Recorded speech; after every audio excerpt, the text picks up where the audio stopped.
A very good morning to all students. Once again, we are coming to introduce a new topic of class 12th accountancy. As you know very well, your second pre-board examination was almost complete, and now we are moving to the third revision test. And in the last video, we revised and recall all the important topic related to the financial statement of company, in which firstly we discussed the format of statement of profit of the company, as well as we prepared the comparative and common size statement of PL. Because this is a very easy and important chapter for your examination, because 4 marks तक इस topic से question पूछे जाते हैं। एक 4 marks का question definitely आता है इस टॉपिक से कि prepare comparative balance sheet, prepare common size balance sheet, prepare comparative statement of PL, prepare common size statement of PL. But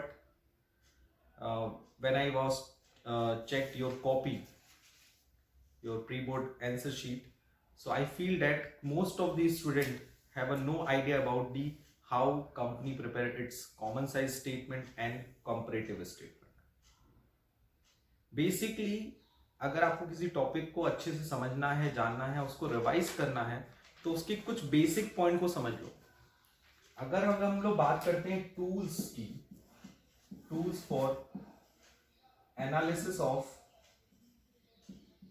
financial statement, तो बेसिकली एग्जामिनेशन में 2 ही टूल्स ज्यादा पॉपुलर है जो 4 मार्क्स के आते हैं। कैश फ्लो स्टेटमेंट अगर छोड़ दो, वो 6 मार्क्स तक के आते हैं, 6 to 8 मार्क्स के। तो 2 चीज आपको एकदम याद रखना है, एक कंपैरेटिव स्टेटमेंट में बनाना है 4 मार्क्स में, या फिर कॉमन साइज। या तो क्वेश्चन में आपको डायरेक्टली कह देगा please prepare the comparative statement और prepare the common size statement, number 1। या तो कंपैरेटिव एंड कॉमन साइज बनाकर आपको गिवन कर देगा, उसमें कुछ वैल्यूज मिसिंग कर देगा, and you have to find such value with the help of the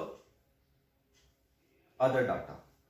ठीक है, जैसे revenue from operation is not given, but the value of the employee benefit is given, so you know very well employee benefit expense किसका percentage होगा, it is in percentage of the revenue from operation. So इस तरह के question हम लोगों ने class में revise किए हैं, पढ़े हैं, लेकिन उसके बाद भी आप लोग इतने इजी टॉपिक को नहीं कर पा रहे। दैट्स वाई फिर से हम लोग इस वीडियोस में फिर से इस टॉपिक को डिस्कस करें, that is in comparative and common size balance sheet. कैसे ये बनता है, तो पहले मैंने आपको बताया tools for analysis of financial statement. 2 basically 4 marks में आ सकते हैं, या तो कंपैरेटिव या तो कॉमन साइज। अब अगर हम बात करें कॉमन साइज की, तो हम लोगों ने लास्ट वीडियो में इसको पढ़ लिया है, 7 जनवरी के वीडियो में। आज हम लोग बात करेंगे अगर हम इसके और डीपली एनालिसिस में जाएं कंपैरेटिव में, तो कंपैरेटिव में 2 स्टेटमेंट बनते हैं, कंपैरेटिव बैलेंस शीट और comparative statement of PL. Similarly इसमें भी कॉमन साइज में भी 2 स्टेटमेंट बनते हैं, एक बैलेंस शीट और दूसरा स्टेटमेंट ऑफ पीएल। ठीक है, ये 2 चीजें बनती है, देख लो। अब हम लोगों ने लास्ट वीडियो में क्या पढ़ा है, हम लोगों ने स्टेटमेंट ऑफ पीएल को कवर कर लिया कि how company prepared the comparative statement of PL and common size statement of PL. So अगर आज का वीडियो देख रहे हो और लगता है कि कल हम लोगों ने अभी तक स्टेटमेंट ऑफ पीएल को अच्छे से नहीं समझा है, so please go to the last video and see the how company prepared the comparative statement of PL and common size statement of PL. Now in today's video we will discuss the format of the balance sheet of the company. हम लोग आज के video में क्या क्या पढ़ेंगे, पहले पढ़ेंगे format of the balance sheet of company. दूसरा हम लोग क्या पढ़ेंगे, सेकंड हम लोग पढ़ेंगे कंपैरेटिव बैलेंस शीट बनाना और common size balance sheet banana. Second is हमें पढ़ना है कंपैरेटिव बैलेंस शीट और तीसरा पढ़ना है कॉमन साइज बैलेंस शीट बनाना। ये 3 चीजें आज के वीडियो के लिए हम लोगों ने हमने सोचा है और इस पे हम लोग डिस्कस करेंगे। तो पहले हम लोग मूव ऑन करते हैं, that is N format of balance sheet of company. ठीक है, और आई होप कि आपको सबको अच्छे से फॉर्मेट आता है, लेकिन पता नहीं क्यों एग्जामिनेशन में आप अच्छा नहीं कर पा रहे। ठीक, बाय मिस्टेक यहाँ 2020 लिखा गया, दिस इज इन 2021। ठीक, आगे बढ़ते हैं format of balance sheet.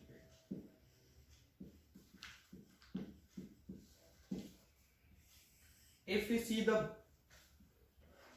format of the balance sheet, you know very well, company कौन सा फॉलो करती है format of the balance sheet, horizontal और vertical, company follow the vertical format. Okay, so this is an vertical format of the balance sheet of the company. So first of all हम लिखते हैं balance sheet, at जिस date पे हम format बना रहे हैं, जिस डेट पे हम बैलेंस शीट प्रिपेयर कर रहे हैं उसकी डेट मेंशन कर देते हैं, दैट इज एन एसेट। उसके बाद particulars, second is note number, third is an amount. और आपको पता है कंपनी जब भी बैलेंस शीट डिस्क्लोज करती है तो उसमें मिनिमम 2 इयर्स की इंफॉर्मेशन डिस्क्लोज करती है। First is a previous year, second is a current year. Okay, इसका जो फर्स्ट मेन हेड होता है वो होता है equity and liability. First equity and liability में सबसे पहले हम लोग क्या करते हैं, share capital, sorry share holder fund. ठीक, इक्विटी एंड लायबिलिटी में the first head is share holder fund, and under shareholder fund the two important head is share capital and reserve and surplus. The second is after shareholder fund we move to the second major head of the equity and liability, that is a non-current liability. Non-current liability and non-current liability में आपको पता है long term provision and long term borrowing को हम cover करते हैं। ये सब चीजें मैंने आपको बहुत डिटेल में अच्छे से समझाया, लेकिन उसके बाद भी आप लोग एग्जामिनेशन में इतना गड़बड़ कर रहे हो, इसका मतलब है कि आपको अच्छे से पढ़ाई नहीं कर रहे। और ये है टोटल, ये हो गया total of the liability side, यानी कि इन द लायबिलिटी साइड या under the head of the liability, equity and liability, they are basically 3 major head of the balance sheet of the company, that is in shareholder fund, non-current liability and current liability. Okay, and in the asset side the second major head is assets. So assets में basically दो ही चीजें आती हैं, एक non current assets और एक current assets. और non current assets में भी कई क्लासिफिकेशन है, जैसे कि फिक्स एसेट्स, ठीक है, इन्वेस्टमेंट, नॉन करेंट इन्वेस्टमेंट। और फिक्स एसेट्स में भी टेंजिबल इंटेंजिबल का क्लासिफिकेशन होता है। करंट एसेट्स में भी कई तरह की होती है, जैसे short term loans and advance, short term provisions, ठीक है, as well as cash in cash equivalent. तो ये सारी चीजें आती हैं और ये बन जाता है आपका balance sheet of the company. ठीक, तो ये एक रफली फॉर्मेट अपने दिमाग में आपको रखना है, बिकॉज अगर आपको कंपनी की बैलेंस शीट ही बनाने नहीं आएगी और उसका फॉर्मेट बनाने नहीं आएगा तो आप इस बात की एक्सपेक्टेशन कैसे कर सकते हैं कि आपको कंपैरेटिव या कॉमन साइज बैलेंस शीट बनाने आ जाएगा। ठीक है, तो बैलेंस शीट से रिलेटेड अगर if we are talking about the comparative balance sheet and the common size balance sheet, तो अगर कंपैरेटिव की बात करें तो बैलेंस शीट आपको दिख रही है, इसी के आगे 2 कॉलम और ऐड हो जाता है। एक कॉलम कंपैरेटिव में क्या होता है, एब्सोल्यूट चेंज, और second is percentage of absolute change, percentage change increase या डिक्रीज। और कॉमन साइज की बात करें तो कॉमन साइज में बैलेंस शीट का जो टोटल होता है वो कॉमन होता है, क्योंकि लायबिलिटी साइड हो चाहे एसेट साइड हो, दोनों का टोटल इक्वल होता है। सो करंट ईयर के लिए जो कॉमन होगा वो होगा total of the current year balance sheet, and next year के लिए या प्रीवियस ईयर के लिए जो कॉमन होगा वो होगा प्रीवियस ईयर का जो टोटल है बैलेंस शीट का, चाहे आप एसेट्स का ले लो चाहे लायबिलिटी का ले लो, सब चीज क्लियर हो जाएगा। सो इसको हम और अच्छे से क्लियर करते हैं with the help of the example. और ये क्वेश्चन जो है वो आपके बोर्ड एग्जामिनेशन में आ चुका है ऑलरेडी। ठीक, सो द क्वेश्चन इज, और बोर्ड एग्जामिनेशन के क्वेश्चन सॉल्व करने का एक फायदा ये भी होता है कि आपको कभी भी एग्जामिनेशन का जो स्टैंडर्ड है वो भी अंदाजा लग जाता है कि एग्जामिनेशन में किस स्टैंडर्ड के क्वेश्चन पूछे जा सकते हैं। सो द क्वेश्चन इज, ये एग्जामिनेशन में क्वेश्चन आया है 2012 में, एंड द क्वेश्चन इज बहुत ही सिंपल सा क्वेश्चन है, प्रिपेयर कंपैरेटिव स्टेटमेंट ऑफ और ये क्वेश्चन ऑलरेडी मैंने शेयर कर दिया है आपके व्हाट्सएप ग्रुप में। तो पहले हम लोग क्वेश्चन को देख लेते हैं। Comparative statement of Deepankur limited from the following information and the information is share capital, general reserve, long term borrowing, current liability, fixed assets and current assets. ठीक है, ये इंफॉर्मेशन गिवन है, हम इससे बनाते हैं कंपैरेटिव बैलेंस शीट।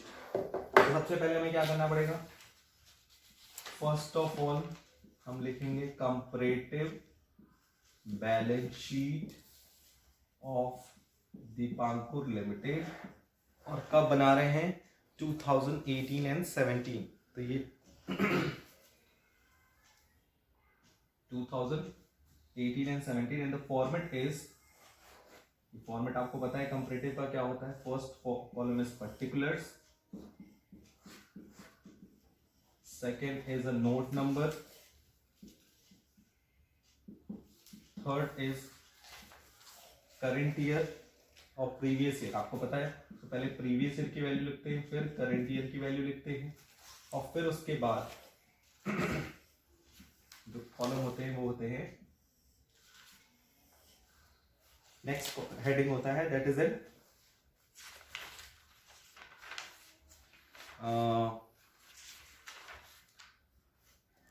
इसको हम लोग एब्सोल्यूट चेंज करते हैं, और इस वाले को अगर हम लोग बात करें तो कहते हैं एब्सोल्यूट चेंज। ये एब्सोल्यूट अमाउंट है करंट ईयर और प्रीवियस ईयर का, और उसके बाद है एब्सोल्यूट चेंज,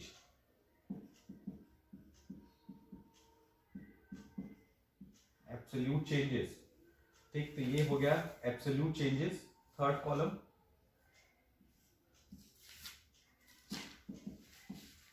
और लास्ट कॉलम होता है, वो होता है परसेंटेज इंक्रीज या डिक्रीज,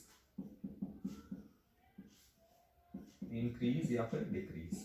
ये आपका फॉर्मेट हो गया कंपैरेटिव बैलेंस शीट का। एक बार अच्छे से देख लो, पहला हम लोगों ने पर्टिकुलर्स, दूसरा है आपका नोट नंबर, थर्ड है 2017, फोर्थ है 2018, फोर्थ है परसेंटेज चेंज, एंड लास्ट है एब्सोल्यूट चेंज, लास्ट है आपका इंक्रीज या डिक्रीज। तो ये कॉलम हो गया आपका। अब हम लोग बात करते हैं वैल्यूज की। So according to the question, the values is given in this question, that is an share holder fund. पहला देखिए लिखा हुआ है equity and liability, so equity and liability पहले राइट डाउन कर देंगे, और उसमें सबसे पहला लिखा हुआ है that is an share holder fund, share holder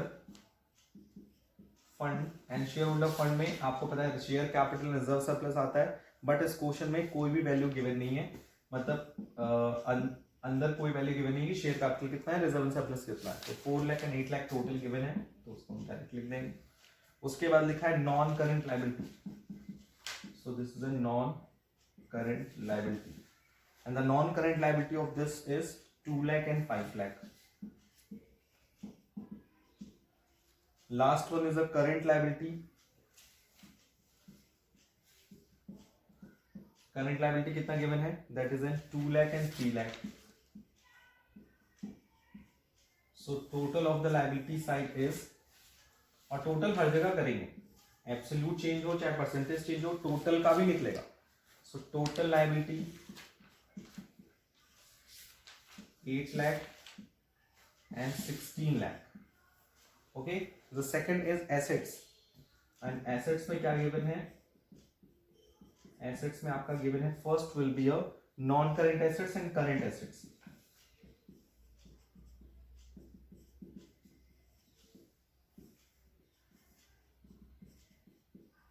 Non-current assets will be of 5 lakh and 10 lakh, and the current assets is 3 lakh and 6 lakh,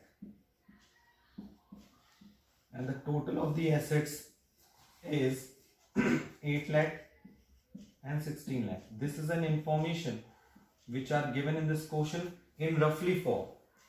मतलब ये भी नहीं कि पूरा बनाकर दिया है क्वेश्चन में, एकदम रफली फॉर्म में आपको दे दिया कि ये सारी वैल्यूज हैं, आप पहले फॉर्मेट में पुट कर दो सारी चीजें, और उसके बाद अब परसेंटेज निकालो, एब्सोल्यूट चेंज निकालो।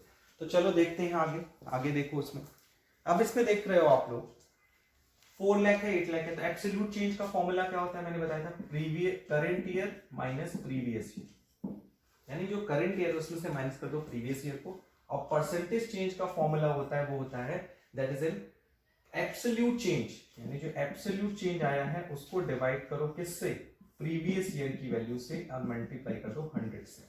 मैं ये फॉर्मूला और अच्छे से लिख दे रहा हूं कहीं ताकि आपके दिमाग में चला जाए कि इतना इजी चीज आपको नहीं समझ में आ रही। कैसे एब्सोल्यूट चेंज निकलता है, फॉर्मूला मैं कहां लिख दूं, यहां लिख देता हूं। एब्सोल्यूट चेंज कैसे निकलता है, एब्सोल्यूट चेंज इक्वल्स टू, यहां इस क्वेश्चन में करंट ईयर क्या है 2018 और माइनस 2017, ये है एब्सोल्यूट चेंज। और परसेंटेज चेंज कैसे निकलेगा, percentage change equals to increase या डिक्रीज, जो आपका एब्सोल्यूट चेंज आया है उसको आप डिवाइड कर दो किससे, उससे को आप डिवाइड करो प्रीवियस ईयर यानी कि 2017 से मल्टीप्लाई कर दो 100, क्योंकि बेस हमेशा प्रीवियस ईयर ही रहेगा। ठीक, अब एब्सोल्यूट चेंज निकालते हैं। 4 लाख 8 लाख, तो 8 lakh minus 4 lakh equals to 4 lakh, 5 lakh minus 2 lakh equals to 3 lakh, 3 lakh minus 2 lakh equals to 1 lakh, 16 lakh minus 8 lakh, 10 lakh minus 5 lakh 5 lakh, 6 lakh minus 3 lakh 3 lakh, 16 lakh minus 8 lakh 8 lakh. ये आ गया आपका क्या, एब्सोल्यूट चेंज। इतना इजी है, इतना इजी है, तो भी आप लोग की दिमाग में इतनी छोटी सी चीज नहीं जा रही है, इसका मतलब आप लोग ठीक से पढ़ाई नहीं कर रहे। ये हो गया। अब उसके बाद हम लोग बात करते हैं परसेंटेज चेंज की। तो परसेंटेज चेंज कैसे निकलता है, absolute change divided by 2017, absolute change कितना है 4 lakh, 4 lakh it divided by 4 lakh into 100, तो 4 लाख एंड 4 लाख कट जाएगा, बचेगा कितना 100। 3 लाख डिवाइडेड बाय 2 लाख, ये तो ज्यादा हो जाएगा, ठीक है, तो कितना हो जाएगा 150, very good. 1 lakh divided by 1 lakh divided by 2 lakh कितना होगा बताइए फटाफट, 50, very good.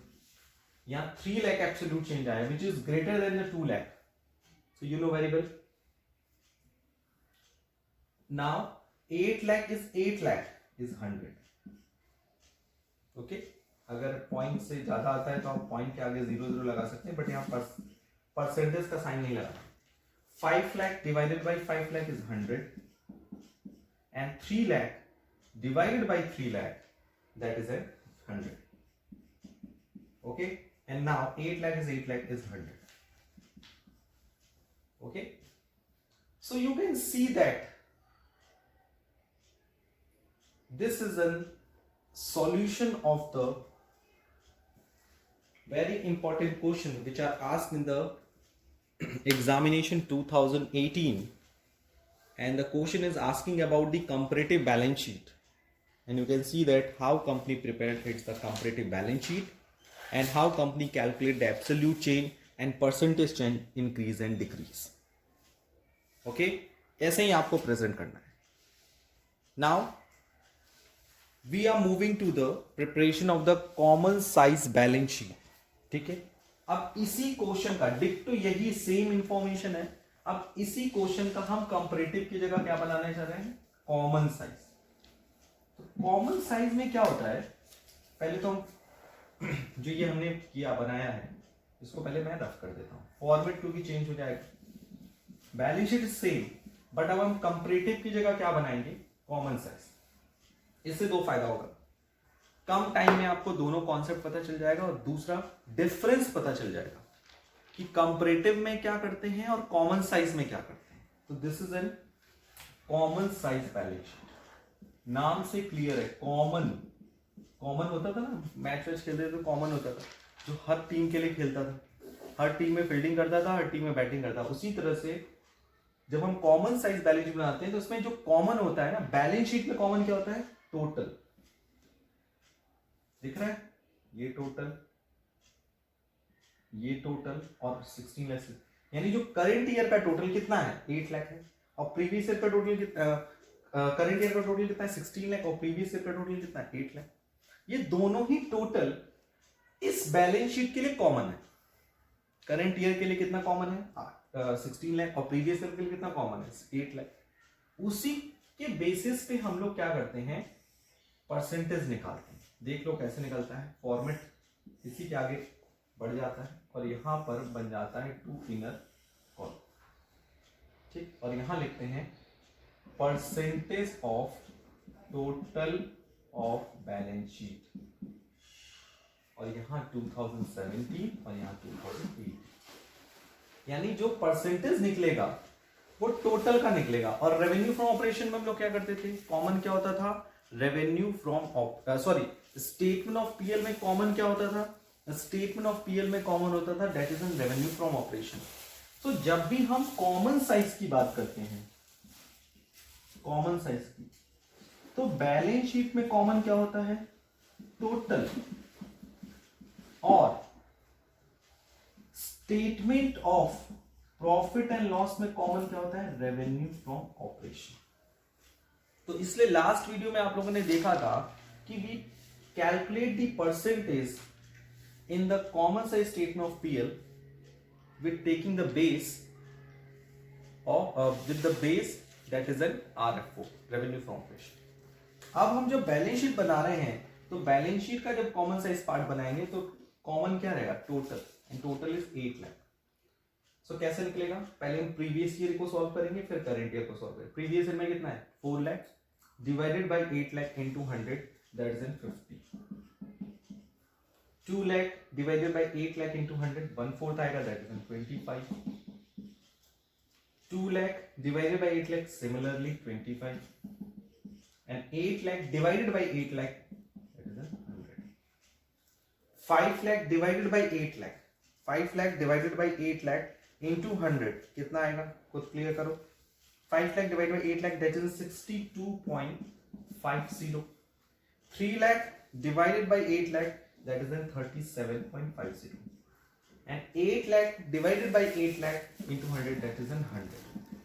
so you can see that अगर हम लोगों ने परसेंटेज निकाला है तो सबके लिए बेस क्या लिया है, लायबिलिटी में भी 8 लाख, एसेट्स में भी 8 लाख।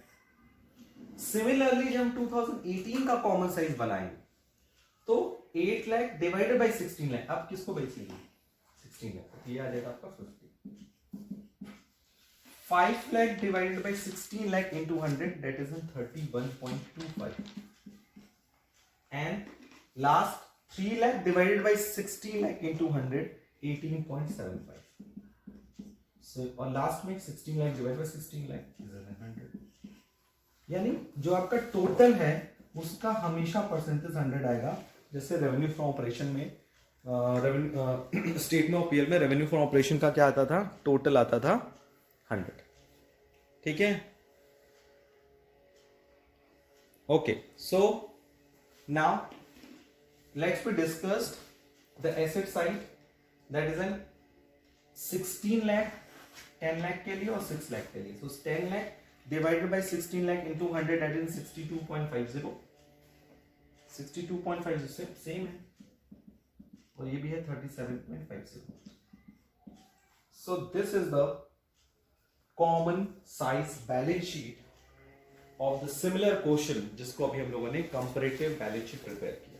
देख लो कितना इजी है, कॉन्सेप्ट समझ जाओ, फिर क्वेश्चन कितना भी डिफिकल्ट हो आपके लिए ट्रबल क्रिएट नहीं करेगा। Okay,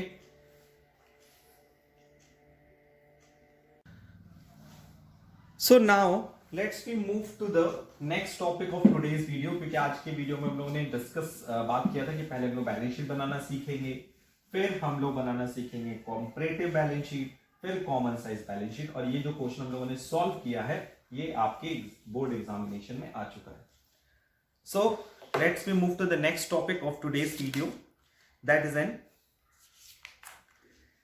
identification of the item placed under the balance sheet and the statement of PL. So इस तरह के क्वेश्चन डेफिनेटली 2 to 4 मार्क्स आपके एग्जामिनेशन में आते हैं। सो नोट डाउन कर लो ये टॉपिक, और ये टॉपिक मैंने क्लास में भी बताया है कि इस तरह के टॉपिक को लेकर आप कभी भी डाउट में मत रहना कि सर इस तरह के क्वेश्चन आएंगे एग्जाम में, इसी तरह के तो क्वेश्चन आते हैं एग्जाम में, ठीक है। तो चलते ही कुछ क्वेश्चंस को हम लोग देखते हैं कि कैसे करना है इस तरह के क्वेश्चंस को।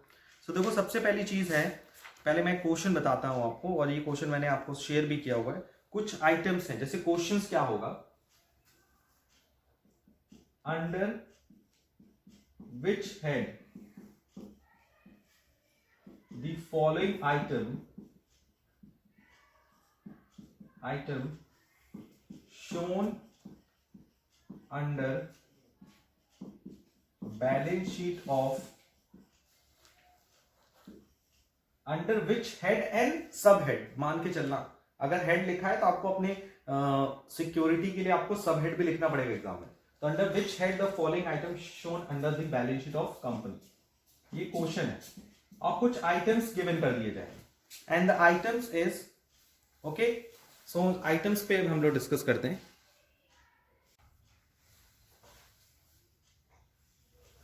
Okay, so the items head and subhead. The first item is loose tool. So थोड़ा सा सोचिए, loose tool हम लोग कहां शो करते हैं? In the balance sheet of the company. Loose tool will be shown in the under the head of the current assets. Very good. Current assets में show करते हैं and the subhead is inventory. ऐसे आपको recall करना पड़ेगा क्योंकि loose tool is not a part of the non current assets, it is a part of the current assets. And current assets में कई सारे हेड्स होते हैं जैसे short terms loans and advance, trade receivables, cash in cash equivalent, inventories, और inventories में ही आता है आपका लूज टूल। द सेकेंड जो कि एग्जाम में पूछा गया था, that is in capital redemption reserve. The second one is a capital redemption reserve. नाम से ही क्लियर है, रिजर्व कहां लिखते हैं? लायबिलिटी में। लायबिलिटी में तीन मेजर हेड होते हैं, share holder fund, non current liability और करंट लायबिलिटी। तो जाहिर सी बात है इसको हम लोग कहां शो करेंगे? That is in share holder fund में। और शेयर होल्डर फंड के किस सब हेड में इसको शो करते हैं? दो होता है, एक शेयर कैपिटल, एक reserve and surplus. So it will be shown in the reserve and surplus. Now the third item is share for future account. Share for future account. Okay, what is share for future account?